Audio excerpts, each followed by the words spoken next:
that vacant stare of his, isn't it? The way he looks down his nose. See, he doesn't mind tipping his head back in that.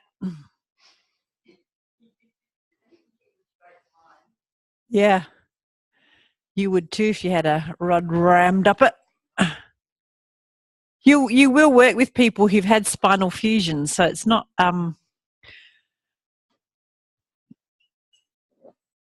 you do want to know that, because you're not looking for differentiation if someone's had a spinal fusion.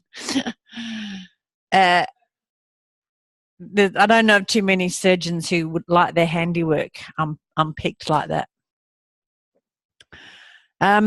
However, what you'll find with people with spinal fusions is that the vertebrae above and below get incredibly mobile. So it is still about distributing movement, just in a more extreme way. Okay, jolly good. All right, do you all feel, I've decided you'll look like a bunch of elderly citizens, so we're going to do another one in those series. That's about as complimentary as I can get. No, I said to someone, you look like a bunch of first-year undergraduates after that. Like you're just staring at me. Like, I don't want to be that young. I don't want to be that young. No. Yeah. Okay, good. So this is lesson 4. And it's called Sitting Up Easier.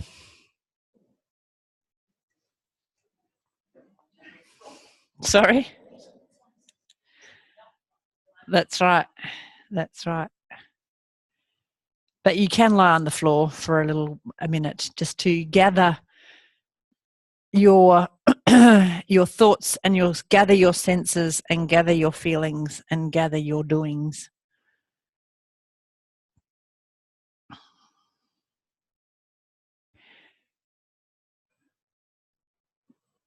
Because these little FI manipulons are quite intense, aren't they?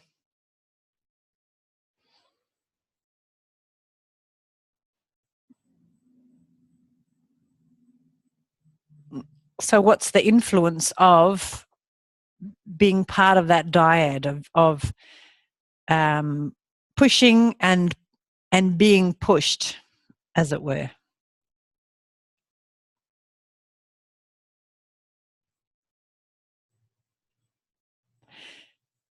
And possibly it would be interesting, you sense down to the sole of each foot in that connected kind of way, slowly come up to standing and stand on both of your feet.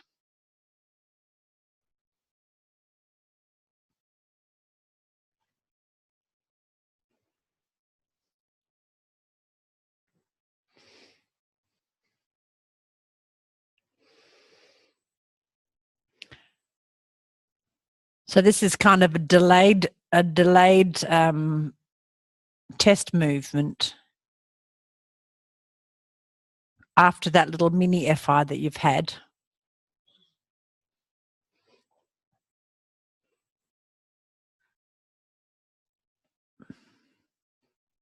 And how are you sitting on top of those little femurs now? So if I describe the round head of the femur on each side and the St. Paul's Cathedral dome sitting over the top of each one. I always think that's one of the most beautiful domes in the world in London. It's very round like that. Lovely. Sitting on top of that, or you can have the egg with the egg cup on top. Somehow or other you've got that sense that your pelvis is sitting on top of those two round heads of femurs. Now very slowly begin to tip a little bit to the right, a little bit to the left. So you can have you can just tip without having, so your leg, you just lever off without making a big deal of it, and do that little teapot thing to pick up the opposite leg.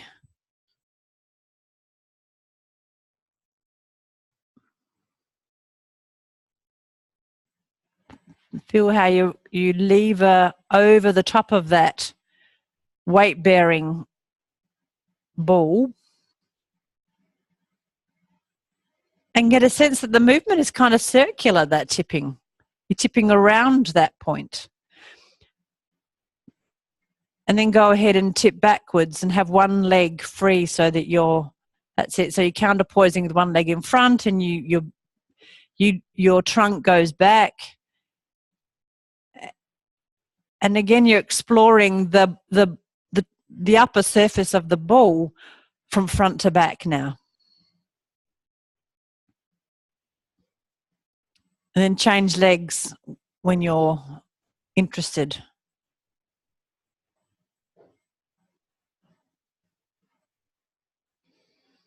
That's a fairly dangerous thing, change legs when you're interested. What happens if you're never interested in changing legs? Uh-oh, too open a question. Just change legs, because I said so.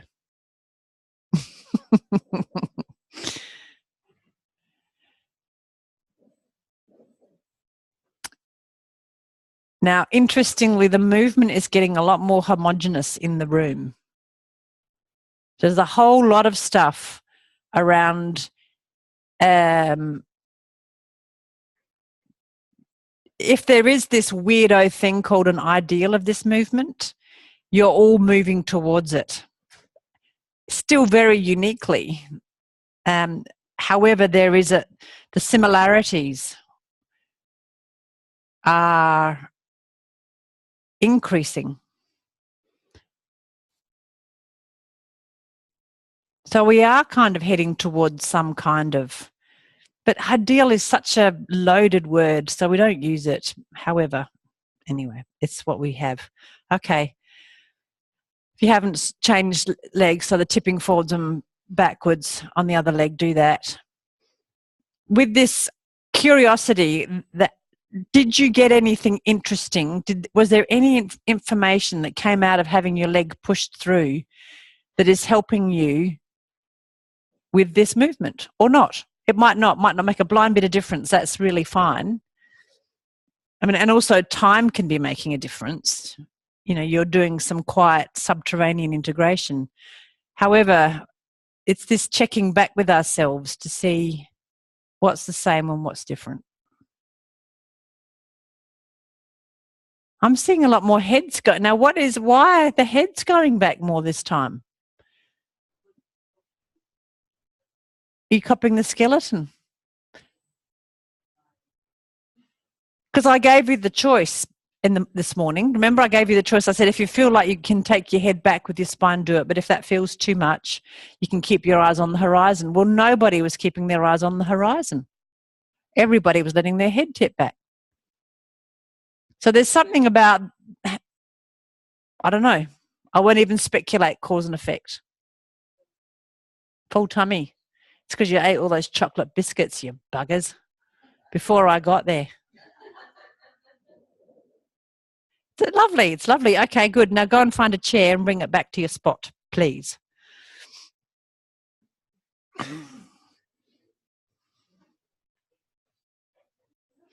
There are a couple of stools. Yeah, you can whip his out. Yeah. I wouldn't take the Wizzy stool, but you can have one of the IKEA stools work okay. Oh, but I know why you don't want a stool, because then you can't lean back and have a little slouch. Ah. Okay. You can put it by your mat in case you want to slide down and have a little snoozy.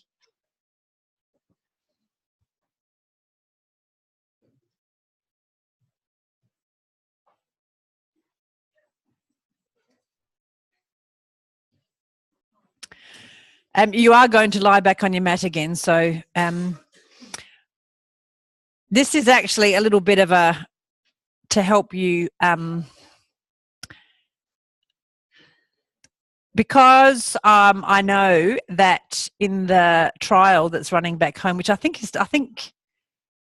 it finished last week. I think last week was week 10. The PhD student that's doing this is a little tricky. So, a little bit tricky. So I'm not quite sure anyway.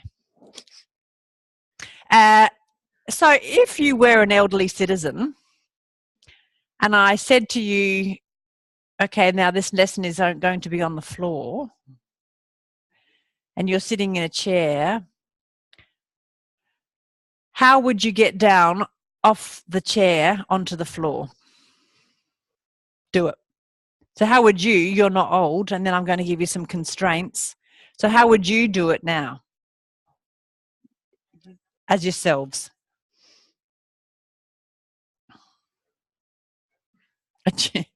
Well, we know how Philippa did it before. She did a somersault down onto the floor.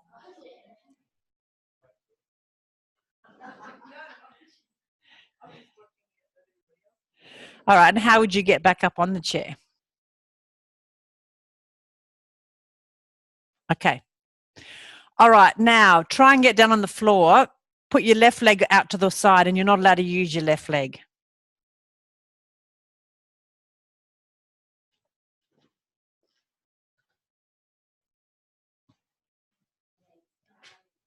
Let's say you haven't got one.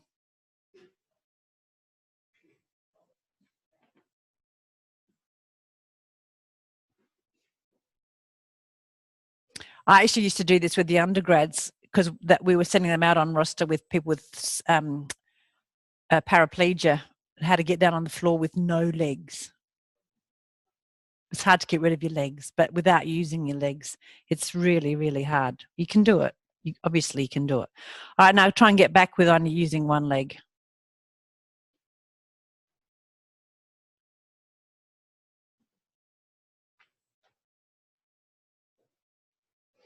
So Anna does it really nicely. Can you show us how you did it?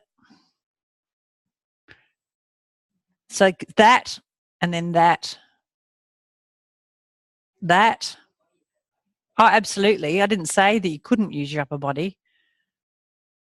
That is that. So it's fast, but actually that's probably the easiest way to show people how to do it. So just, and obviously you can find your own way, but let's say it's your right leg that you trust. So this is now in the class, as you know, the people with stroke. So slide your right foot underneath the chair so that and then use your hands on the chair, maybe on one side of you, so that you can come down onto the right knee, like Anna's doing, but point your right toes back. So yeah, so you can. That's it.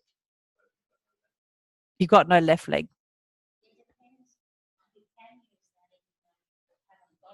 Yeah, you are using it a little bit. Yeah, you can. Oh, it's very hard. Yeah, and it totally depends. But generally speaking, twisting to one side like Anna did and sliding down. So it's this. So you can come down front ways, but that means you have to have a lot of length in the front of your hip to come down front ways. But you can kind of go sideways like that. Now, yeah, and point your toes, and then you can slide down the side of your. And then you won't feel like you're falling because you've got your elbows there, right? That's it. See how you can slide down, and then the outrigger leg, it's often a problem, and it's often that the leg that's not particularly useful that gets in the way. And then from there, you can go down into side sit, but you've got the chair to hold on to. Yeah, and you can put one hand down on the ground or not. So then to get back up, you have to find a way. Now, the hardest thing for people is to get back up on their knee. Yeah, they don't like taking weight on their knee, but it's the easiest ways to get back at least on one knee, if not two. Yeah. See, now you're using your toes a lot, Gloria, and they might not be able to do that. Yeah. Yeah, so if you can come down like that. That's really easy. So, or you can do, that's one way, or sliding it out to the side. But you're kind of always in contact with the ground in that way. Yeah. Yeah. And then it's easy to get back up from the side. Yeah. Now, eventually, you know, the other leg can get more useful. But this is, I'm just making it really hard for you so you understand that people can have a real constraint. Now, some of the issues, yes, is people don't like taking weight on their knee. They think it's going to hurt. Often doesn't hurt as much as they think it's because it's not going to stay there. And then the lowering of the bottom, so the hip has to, so they're going into side sitting, that can be quite scary because they're going to fall and they don't know that their hips are going to twist that much. Because if you think about it, you haven't sat on the floor for a very long time. You don't know that your legs can twist that much. And you certainly might not have that much flexion in your knee to sit on your heel. So it's getting ready for that position and letting them know that they don't have to stay there. Now, the thing is, and chip in any of my colleagues who do this a lot too, my clients they'll panic if I haven't talked them through it. So in this instance, guiding them and demonstrating is not verboten. All right. So that you show them what it's going to look like. They'll still panic and get a bit frightened. However, you show them that these are the stages. And then you go through it slowly, because the panic and the fear are profound. And I was telling, one of my clients came in a couple of weeks ago. She's this spunkiest, most beautiful young woman. She had a massive big car accident in France years ago with a lot of broken bones, and she had a stroke on the operating table. So she's about, 19 or something when she had this big stroke, and she eventually got home and she got the most tough love partner I've ever met, where he said, well, I'm not going to marry you until you can say yes, because she was very aphasic, she couldn't talk. And then we're not going to get married. We're not going to actually get married until you can walk down the aisle. So it took her, probably 3, 4, nearly 5 years to be able to walk that far, to learn to walk that far. She has never given up. And now it's like, 15 years. And I still see her periodically because she always comes up with a new goal. And her current goal is she's 32 now. She's got 2 babies. She's had 2 babies with one hand. She can change nappies with this hand is pretty much useless. She can hold things with her elbow. Her elbow works, but her hand's not useful.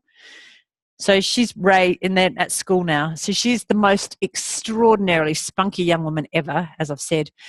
So she came in a couple of weeks ago, and I said, "So, Carol, what do you want to do? What's brought you here?" And she said, "I need to be able to get down on the floor and get back up again," because she wants to go to school with the kids, and she has to read on the floor. And she wants to be able to do it easily. And then the other thing is she's falling a lot because she's doing a lot. She's walking. She got rid of her frame,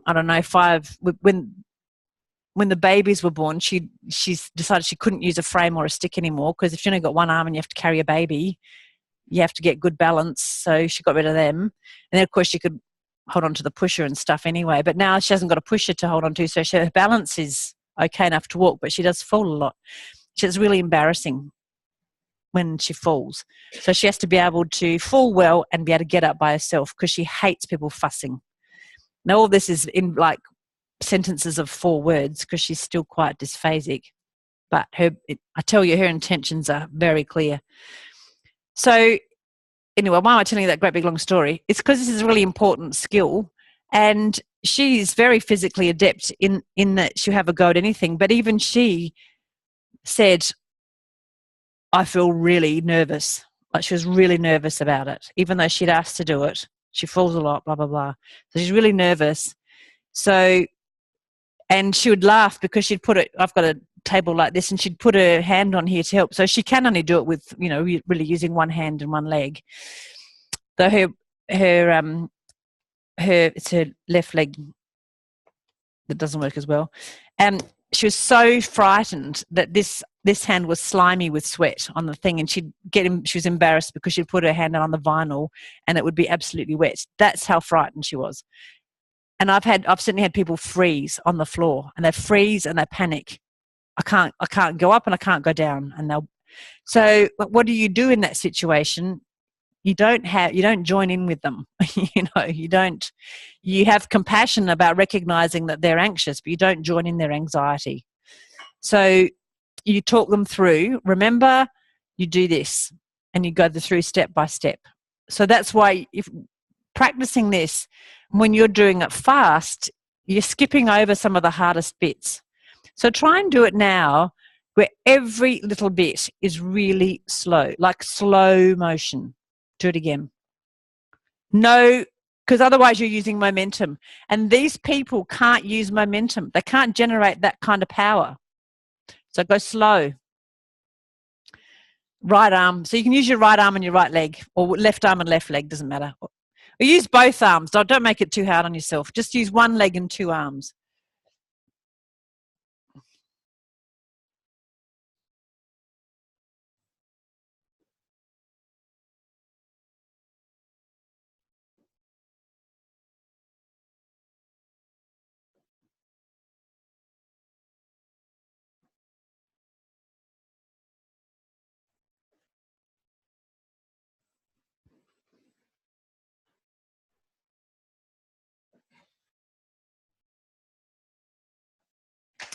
Okay, then go all the way onto your back. This is what I do. I remember doing this years ago when I was a new grad out in a rehab centre, and this little Italian guy, and he'd lie on his back and he'd put his, and he'd go, help, help, I cannot get up. Please, somebody help. Oh, there's nobody there. What do I do?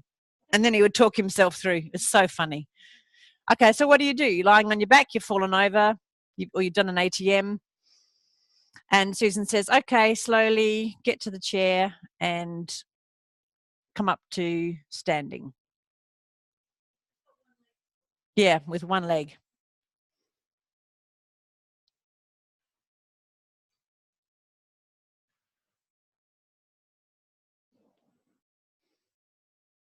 So yeah, you can slide across, you can roll around, but somehow or other you present yourself to your chair. That's it, with your arms and getting up onto a knee, and then sliding your buttock. That's it. Huh. Steps. Right. You did it. You did it. You don't need steps. So you don't have to rush off and now do this with elderly citizens. However, you get a little bit of a taste of, I mean, it's not like they've only got one leg. I mean, people with stroke probably got one leg that they can rely on a lot, and the other one is quite a pain sometimes. You need to think about what can they do and what do you need to do to be able to get down on the floor. And for some people, it will be that they won't have the mobility in the hip joints. I don't know, my fellow colleagues, any other little impairments that you'd like them to have some experience of? Certainly their ankle joints won't bend like yours was. Yeah. Yeah. No, they don't. No. Yeah. Yeah. Yeah.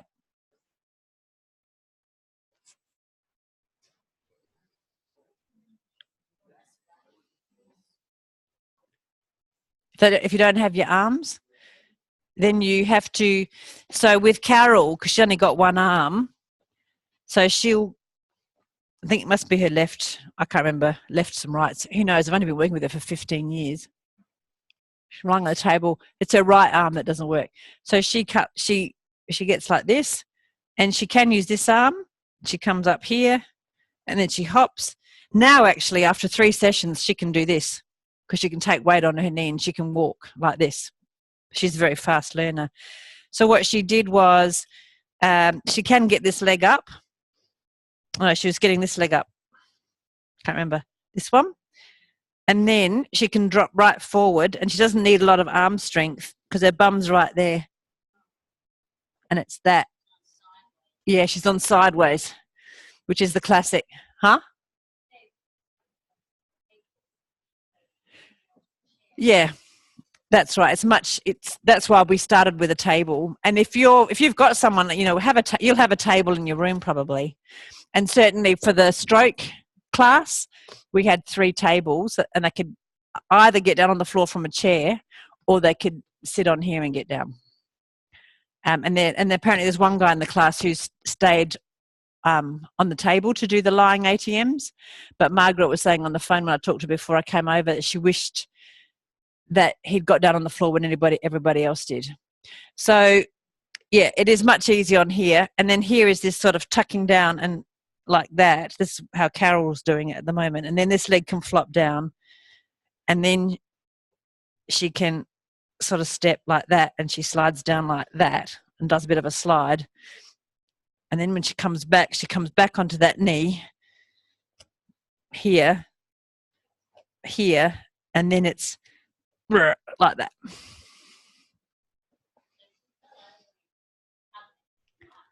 Yeah.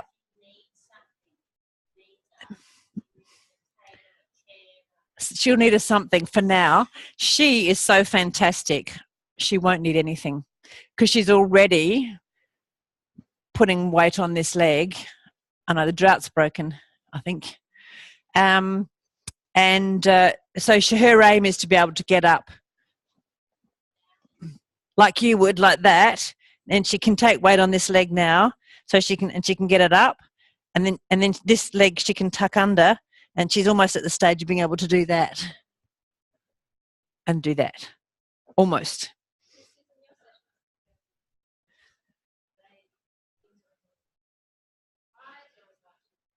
Talking through an ATM, yeah.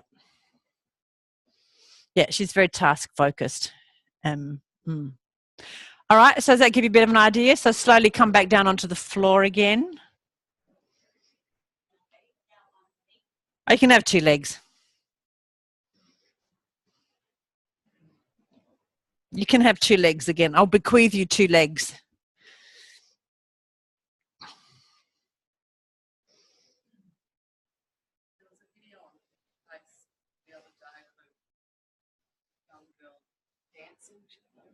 All right.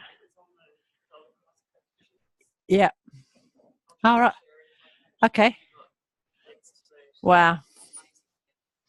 People are so inspiring, aren't they?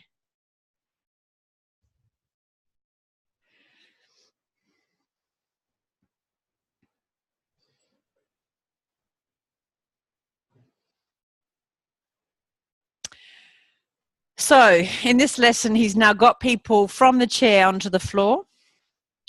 And he says, sit and lie on your back. That's one sentence. So I don't know whether the transcription was weird there. Now, watch yourself while you lie on your back. What did you do to lie easy on your back? And now, perhaps slowly, doesn't matter how, sit again. So sitting on the floor.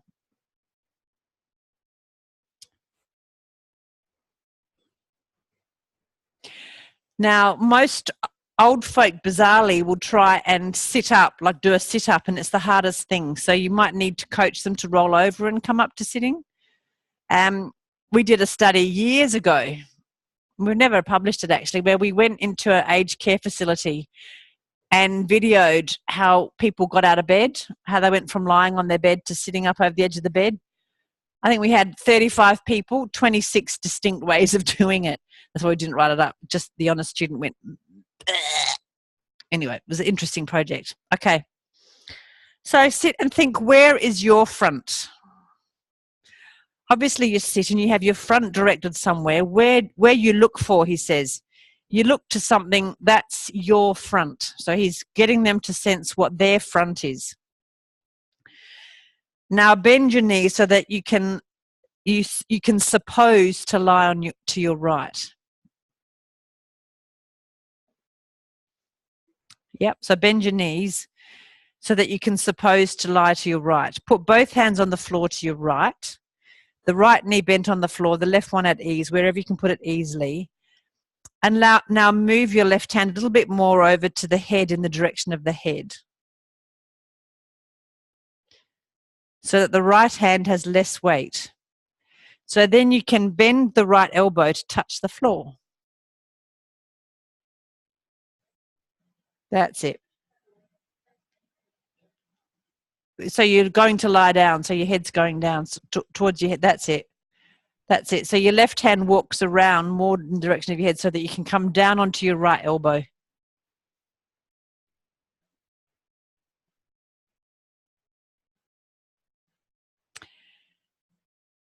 So you can go down with your right side to the floor and then, of course, lie on your back from there. Down onto the right elbow and lie on your back.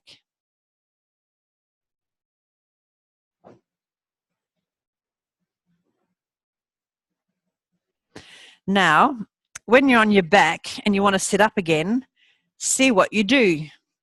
Slowly, you move your left hand over to your right side, over your head, somewhere to your right, and put the hand on the floor. So when he says over your head, he doesn't mean the top of your head. He means over your face head. Yeah. Somewhere to your right, and put the hand, it's the left hand on the floor, somewhere below your shoulder on the floor, below your shoulder, below your right shoulder, below your right shoulder. That's it. So below your right shoulder means below your right shoulder relative to you. So Chelsea and below your right shoulder is below, that's above your shoulder. Put your left hand below your shoulder. Below, yeah.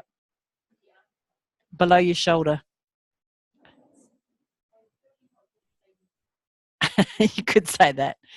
So you can put your right arm a little bit further out to your side and put your left hand on the floor below your shoulder. That's it. Put your right arm out away from you on the floor. So this is using a tape from Feldenkrais. I'm just being extremely nasty to you, and your left hand is on the floor below your shoulder, below your right shoulder. Your right arm's on the floor out away from you. So your hand is, all right, I'll put you out of your misery. Your left hand's on the floor underneath your right armpit. There. That's it. So see, that's it. I can't see everybody from here, but anyway. I'm doing this partly because I really know now why we didn't just give these tapes straight to the old folk. Nothing with the legs yet. He's just getting the arms. Yeah. Oh, okay. Oh, okay. So when you came down, the instruction to come down was that the right elbow went to the floor. Yeah. Okay. Yep. Yep. Okay.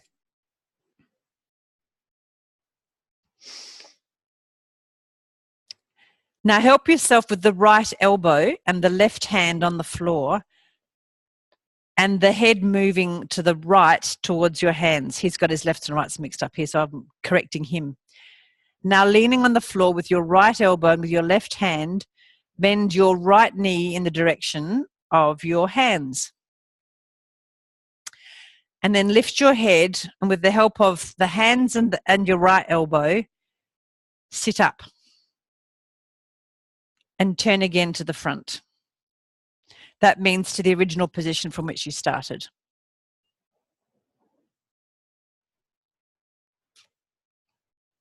I'm so glad we just didn't give these tapes to these poor folk. Okay. This, of course, is possible both on the floor and on the bed. So you can do this you can give this to people on the bed. So if you want to lie to your right, you put your left hand somewhere near to the right of yourself and the right elbow on the floor and the left hand away from you. So go through that again. Yeah.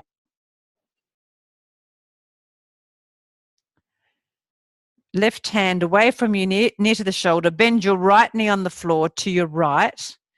Lower your head, and with the help of both hands, lower your body to the floor, to the pillow, and lie on your back. How does that feel? Getting easier? Now, if you want to come back to the sitting position, put your left hand over your head on the floor to your right, below your right shoulder, on the floor. Move your head to the right and lean on your right elbow. So your left hand's on the floor. Yep. Yep. Bend your right knee towards the right.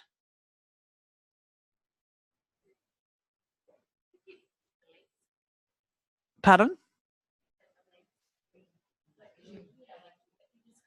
He says bend your knee to the right, and then yeah. And then bend the knees. He says the left knee may lift a little bit to balance your body, make it easier. Move squarely to the right with your head and you will sit up. Yep. And look to the front again.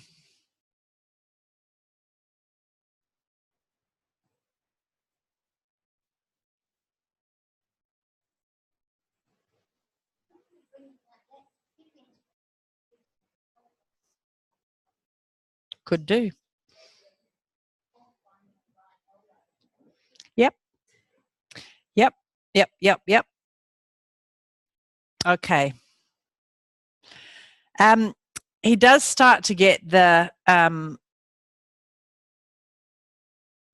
bend the right knee. The left leg is lifted a little bit just to balance your body, and then your head's leaning forward towards your hands.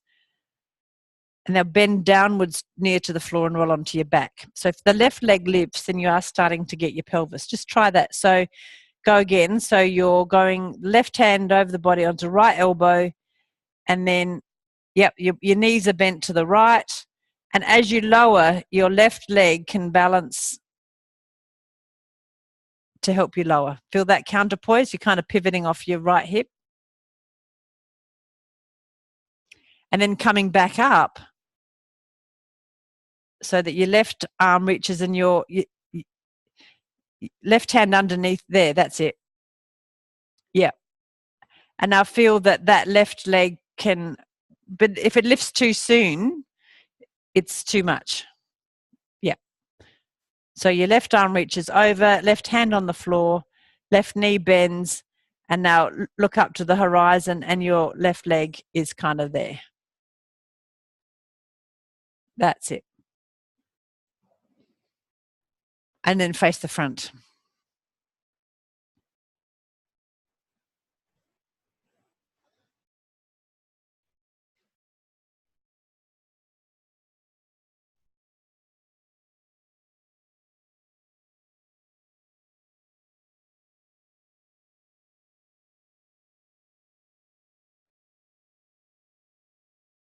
Good. Rest in sitting, facing the front.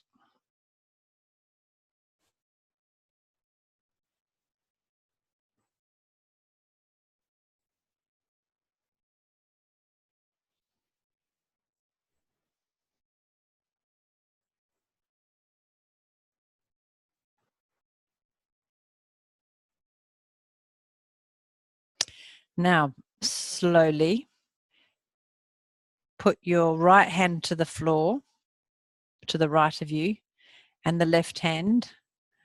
And that's it. Let your knees flop to the right. Going down onto the right elbow. Allow your head to drop down. Now, see if you can make this reversible. And it's easy to, with the left leg helping you to sit up and then come back. So anytime in that lowering down that it's reversible. So you're on your right elbow, your face is going down, and you feel that point where there's almost like a pivot point of the left leg lifting and then the left leg going back that will bring you back up again. Can you find a way that your left leg helps your head to go over your hands? Where does your left leg go? It actually goes a little bit behind you. So Linda's point about the pelvis is actually where he goes next. There we go. So it's the counterpoise of the left leg going back, which helps you bring your shoulders up. Can you find that point? And then the left leg coming forwards as you're going down helps the head go down to the floor. So it's the arc of the left knee coming forwards that helps your head go to the floor. And then it's the leg lifting and the knee going backwards away from you that helps your head lift. And find that pivot point. So don't lie on your back too soon. But there's something about, so that you don't, if your left leg lifts and moves away from you, you don't have to push with your arms so much. Yeah. play around with that. So you can do it with a bent knee or a straight knee.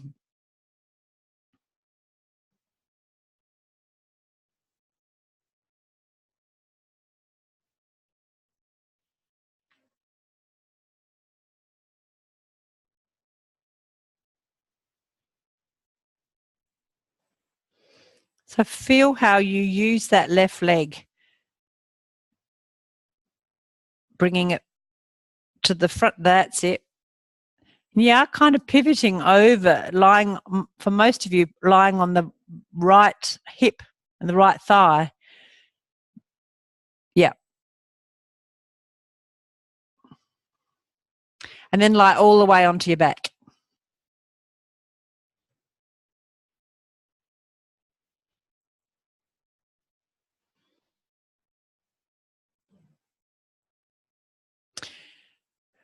So finding that counterpoise with the uppermost leg is something, is sort of a key kind of relationship with this particular move.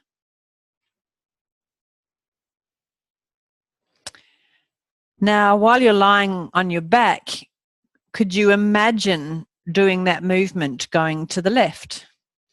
So what do you remember as being the key things?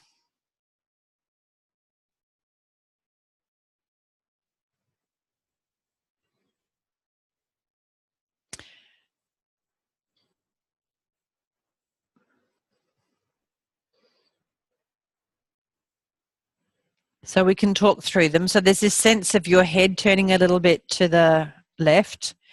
Yep, and your left arm being a little bit away from your body so that your right hand can come to the floor underneath relative to you. Yeah, that's it. And that getting that right hand on the floor underneath the left shoulder, that's it. And then the left knee bends more up to your chest. And you think about keeping your head moving so that you're coming up onto your left elbow. So where does your head go so that you're coming up onto your left elbow?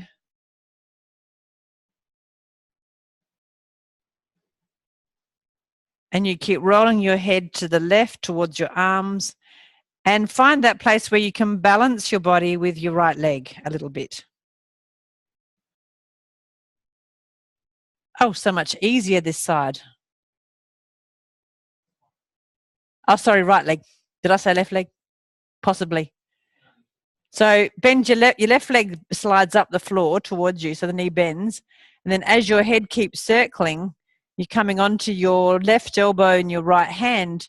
Your right leg can be a little bit lively. I mean, you can just push up with your arms. You'll circle up. However, you'll find that if that right leg is a little bit free to move, it will help it will help take the amount of effort you need out of your hands. Lifting and moving it backwards.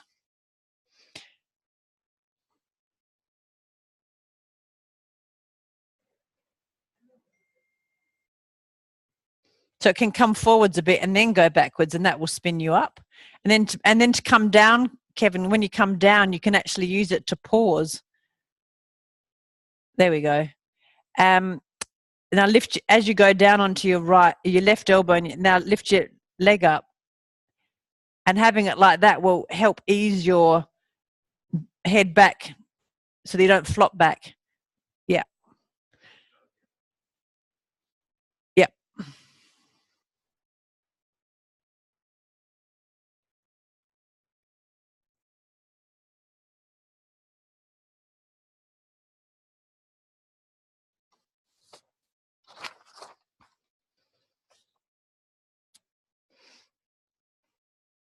And where do you kind of skim over the movements? Because that will be where the elderly citizen can't use brute strength. They don't have it. They don't have a lot of mobility and that ability for a muscle to contract quickly, so that they won't use momentum. Possibly not. But you'd be surprised. Again, this will be interesting for you we should go and video Margaret Mayo's classes where the average age is like 90, and they're doing Alexander Yanai. Good. Roll onto your back. Come down to your back the same way.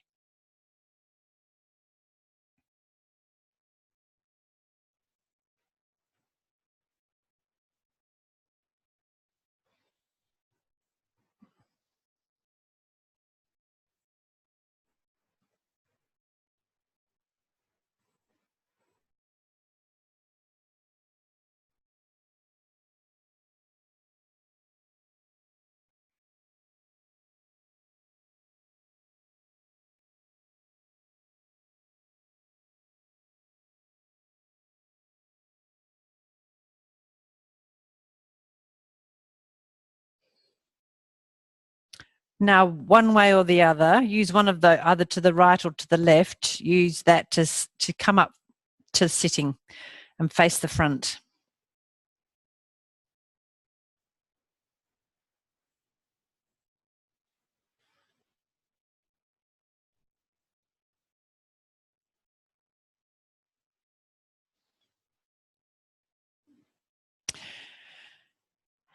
Okay, so maybe you can have your legs out in front of you, which are old folk. There's an awful lot of young blokes who can't sit like this because their hammies won't let them. So, in fact, probably young blokes that are the least likely to be able to sit like this long. Now, think it through first. You're going to put your left hand on the floor and your right hand also on the floor on the left side of you. And slowly, slowly find a way to come down onto your left elbow. That's it. And then what are your legs going to do? Let them fold to the left and use that top leg, the right leg, to lift a bit so that it will help you lower your head to the floor. So come back to lying. I'm just being mean and talking you through the things again. Just do what you've been doing to roll over. You see how the instructions get in the way because you're listening to me literally? That's it, which is absolutely fine. Lie on your back. Now keep going so that you now take your left arm over your body onto the floor. And then your head comes up, your knees bend to the right, you come up onto your right elbow, and then the left leg pulls you up into sitting. And then keep going, flip your legs over, put your left hand on the floor, right hand on the floor to the left, and keep rolling down onto your left elbow using the right leg. And then do a full circle all the way around. And which parts maybe do you forget?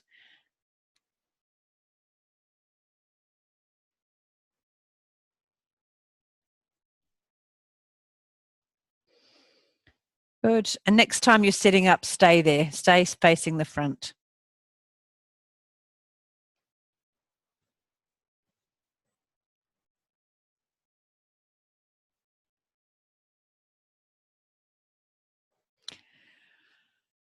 Okay, then think it through a little bit. How would you do that rolling down through the right side?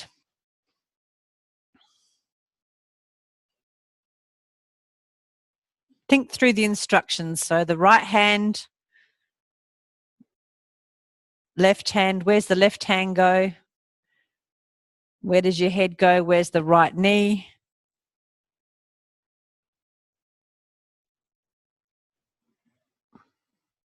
And then once you're on your back, keep rolling over to the left. Where does your right hand go? Where does your left knee go? How do you use the right leg to bring yourself up into sitting?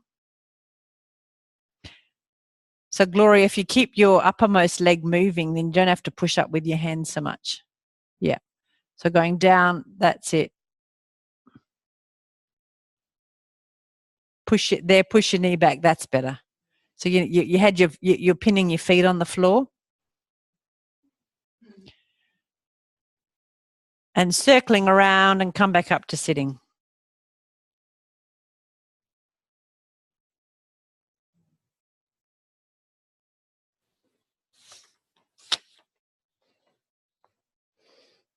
Beautiful. Okay. Lie down, rest. Could you imagine having the courage teaching this to some old folk? Pardon? Yeah.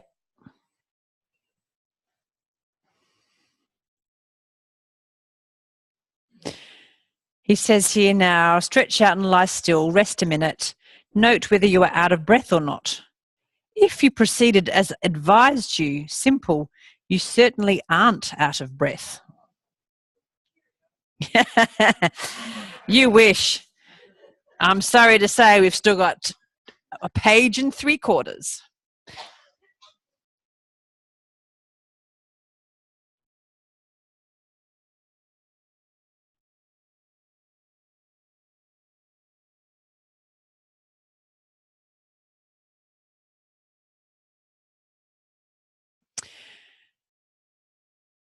Now, very slowly, lie like that and think.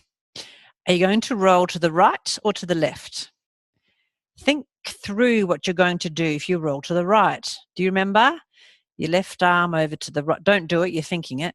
Left arm over to the right side, somewhere near your shoulder on the floor. The right elbow to help you. The head bent down towards the hands. The right knee bending, the whole body at ease. The left leg balancing the body a little bit so that you can, with a gentle effort, lift yourself to the right. Now, don't do it, just think it through.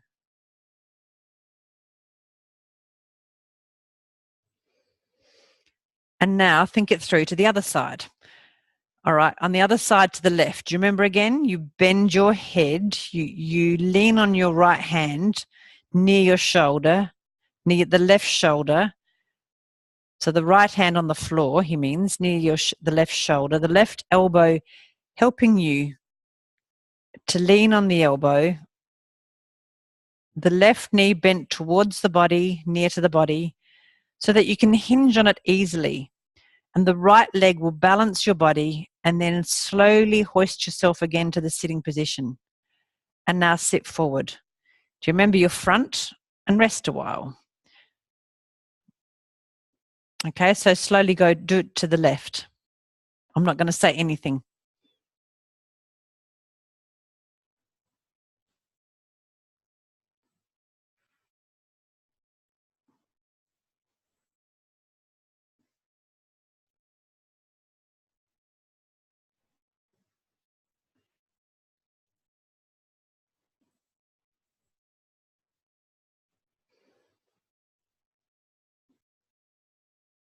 Good. Lie back again, and I'm going to read you out a little bit more that he says.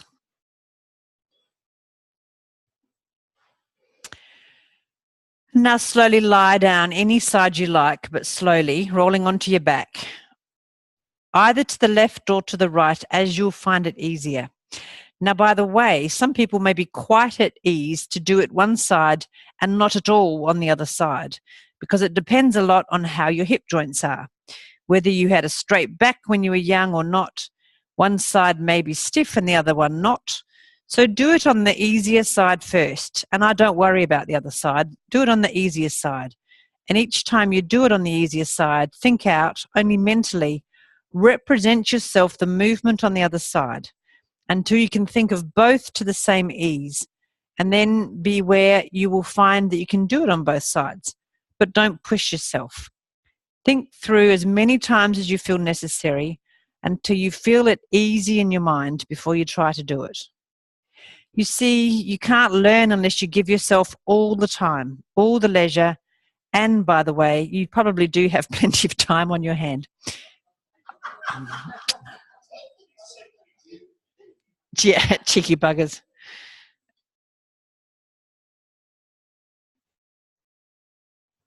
Now, so slowly again, come up to sitting, one way or whichever way is easier for you.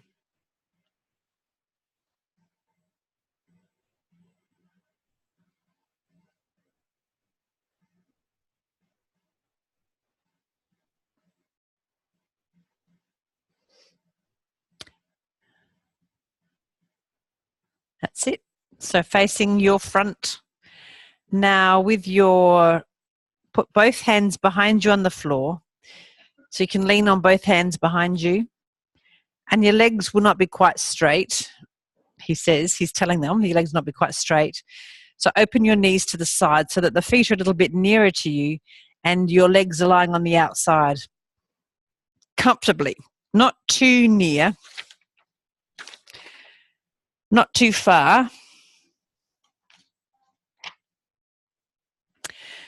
But now, without not moving back, the right hand on the floor just as the left. You have both hands on your right on the floor. You're leaning on both hands onto the right, and the right knee is bent, and the left one wherever you find it easier to hold. The left leg where you wish. Now you have both hands like that. Now see whether you could now turn your head and shoulders to look a little bit to the right and back again to the middle over your hands, and look a bit back to the left. Yep. And now, while you do that, think, what are you going to do with your left leg? So see that your right leg lies on the floor, the knees bent near you. And what about the left leg? Well, if you find it easy to turn it to the right, you'll see that the left knee begins or tries to lie somewhere near your right foot on the floor. So let that. So the left knee will come to lie somewhere near the right foot.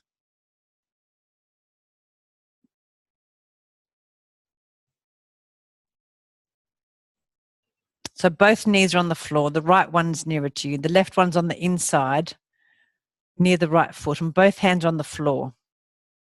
Now the shoulders and the head move to look to the right, and the eyes and the whole body look to the right, and everything's looking to the right, leaning on the hands, and then move back. The whole body, the shoulders, the head and the eyes to the left. So the hands stay still and everything looks to the left.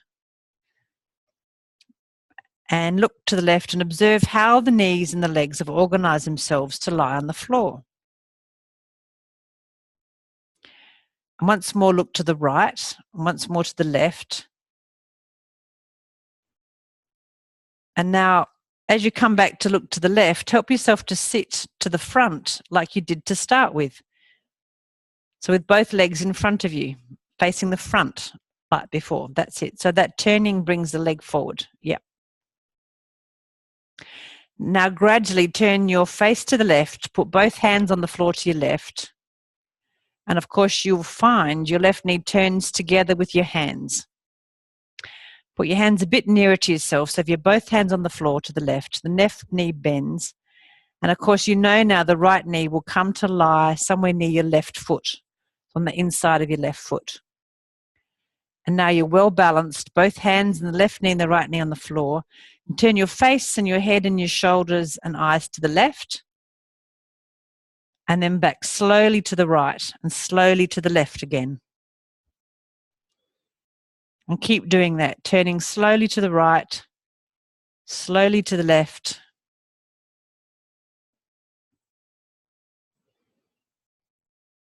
And your eyes and your head and your shoulders turn to the right and to the left. Now, next time you look to the left, as you bring your eyes and your head and your shoulders back to the right, allow that movement to get bigger so that you're facing the front again. And what happens to your legs? Can your legs come to the front? Yep, the knees apart and your feet towards each other. And leaning on both hands behind you.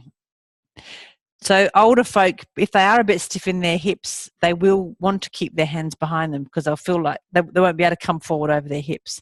So while you don't like leaning on your hands behind you, you might find that these folk do because they don't necessarily bend that easily in the front.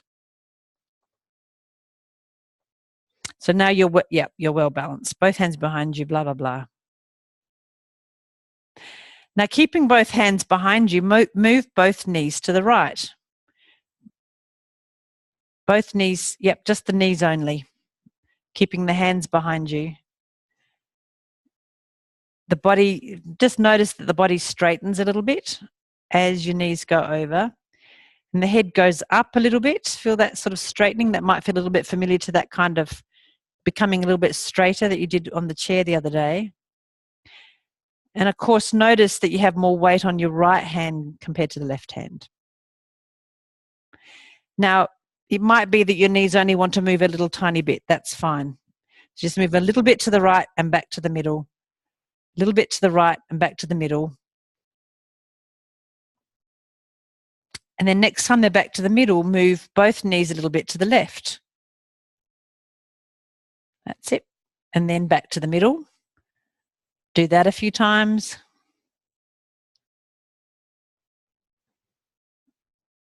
And then next time they come to the middle, keep them going over so that they both go to the right.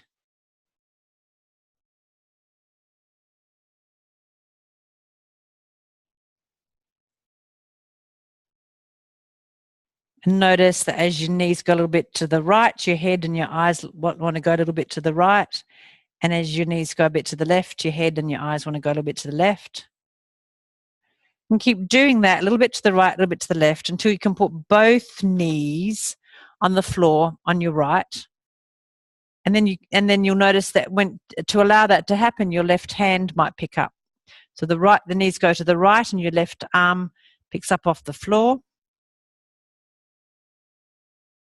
Then back to the middle. And then take both knees to the left.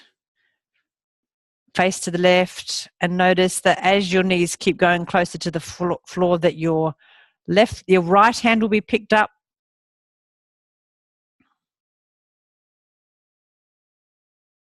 And then go back to the right and have your left hand pick up.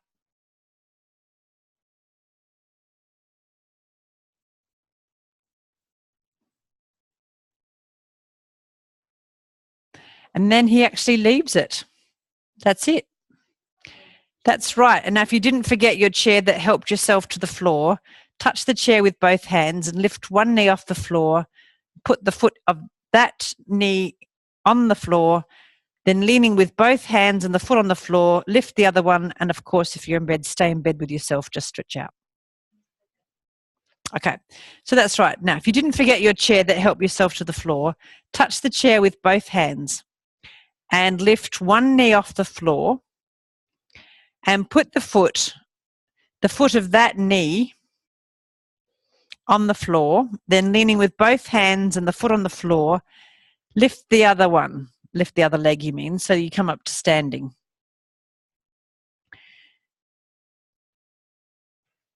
But then it says, but of course, if you're in bed, stay in bed with yourself and just stretch out.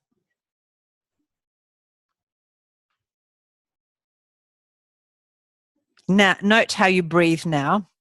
And for those who could do it on the floor and got up now, move a bit around and find out how it feels in your shoulders, in your head, in your feet, in your face.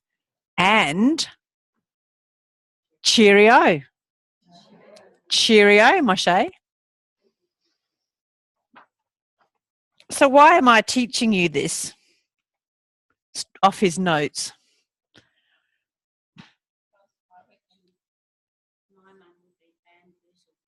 She would be bamboozled by this. Now, I noticed this when I remember when I was starting to teach ATM more yonks ago, and I thought, well, I'm going to get some ATMs off of Feldenkrais himself, you know, first source. So I transcribed them and I did them, and I thought, gee whiz, I could teach them better than that. And it was I felt quite naughty to think that I could improve on the master. However, you all demonstrated that you could improve on the master because you were coming up with other ways of saying it that would make it clearer. Is that a bit of an anarchistic thought? Sorry? Yep. Yep. And what he was doing in the moment, we don't know. So what you're going to have a bit of homework. Try and remember some of those steps that you added in, and I couldn't help myself. I added in a little bit because you were giving me, I can't tell you what dirty looks you were giving me when I kept on saying the same thing. The looks I was getting were unreal, and I had to give in. I felt bullied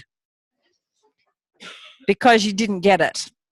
So write out a script that would work better. And you're going to teach this is going to be the in-between segment homework. I can feel it. You're going to teach that to someone